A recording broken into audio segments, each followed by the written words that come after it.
Hey everybody, I have a video here for you. Now today we're going to look at one of the most famous tombs in the Valley of the Kings, the ancient Theban necropolis. But here we are, flying into the Valley of the Kings, where many of the pharaohs of between the 18th and 20th dynasties, they were buried. There's the Nile out there. Here's the Valley of the Kings, just over the first set of mountains. And right down here is KV2, the tomb of Ramses IV. And this is a fairly unique tomb, and I just want to show you some pictures and explain a little bit about what's inside of this tomb. This is the entrance to KV2, the tomb of Ramses IV, and this is dailymail.com, and they have an article here, and I'll leave the link below. But this is the entrance to Ramses IV tomb, and he came to power about 3,150 years ago. And he only ruled for maybe a little less than a decade, and he came into power after Ramses III was probably assassinated.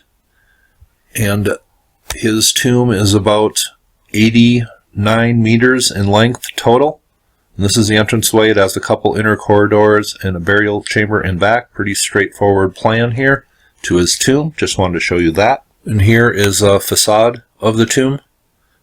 And here we have the king giving honor, along with Isis and Nephthys, to the god Ra-Horakthy, the combination of the god Horus and the sun god Ra. And the tomb of Ramses IV is fairly unique just because it not only has depictions of the Book of the Dead, it has depictions from many different books, so-called books, coming from ancient Egypt. And here is an inner corridor. And the Book of Caverns is depicted on the ceiling in text and hieroglyphs and symbolically represented by the stars of the night sky.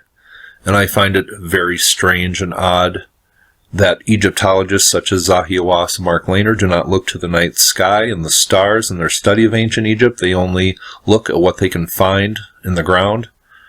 I just find that very strange and very lame. And one of the most amazing things you are noticing about the tomb of Ramses IV is the amazing colors still preserved after 3,000 years. And I showed you the Book of Caverns on the ceiling in the corridor, and the thing about Ramses IV tomb that makes it fairly unique, it has text from books that maybe you are not familiar with.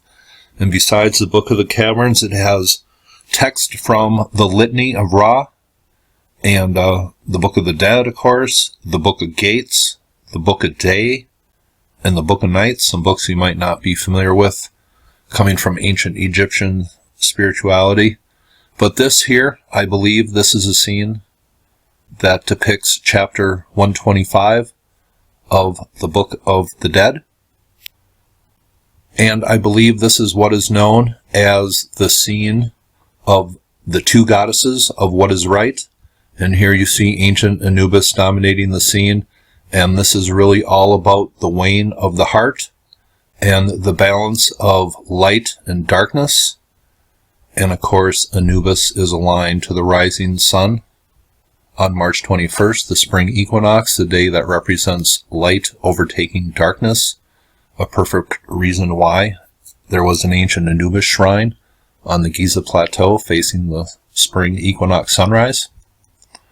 And this text on the wall from chapter 125 of the Book of the Dead, what is included in here are the negative confessions, basically where I believe we got our 10 commandments, and I made a video on that, and I will leave a link for that video below. Here is the burial chamber, and on the ceiling here, we have, this is either Shu or Geb holding up the goddess Nut, and Nut is an arcane type god that represents the day and the night sky. I just thought I would show you that. Here is a little better picture of it. And what seems to be depicted in the tomb is the sun's journey across the day sky, and you can kind of tell by the god in the boat that is being towed across the goddess Nut. If it is Ra-Horakthy, is kind of a representation of the daylight hour and a journey across the day sky. And when it is the god Kum, the ram-headed god, it is journey through the dark sky or the night sky or the underworld. just thought I would mention that. And here is a little better look at the burial chamber, and his tomb was looted sometime in antiquity. Not sure when, but most of the tombs in ancient Egypt were looted a long, long time ago. And the representation of the sun across the day sky is kind of told in symbolic representation of the life of the pharaoh, Ramses IV. And here on the sarcophagus, you can just kind of tell here there is depictions of ancient Anubis, what we know today as the Sphinx. He was the preeminent god of resurrection. And, where is the lion, the shrine, the great Sphinx in all these tombs of the pharaohs of ancient Egypt?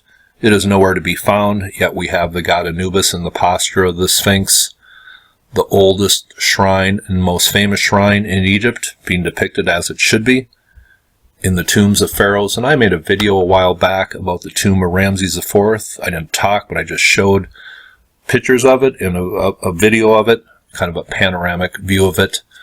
And here you see ancient Anubis in the posture of what we know as the Sphinx, and this represented the gates of heaven, and he guarded the sacred necropolis Erastau, what we know today as Giza.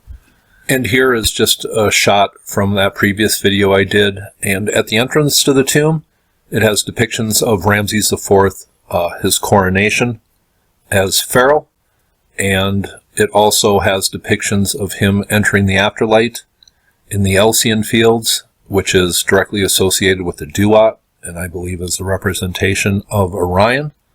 But that is just about as much as I can show you, and about as much time as I have to share.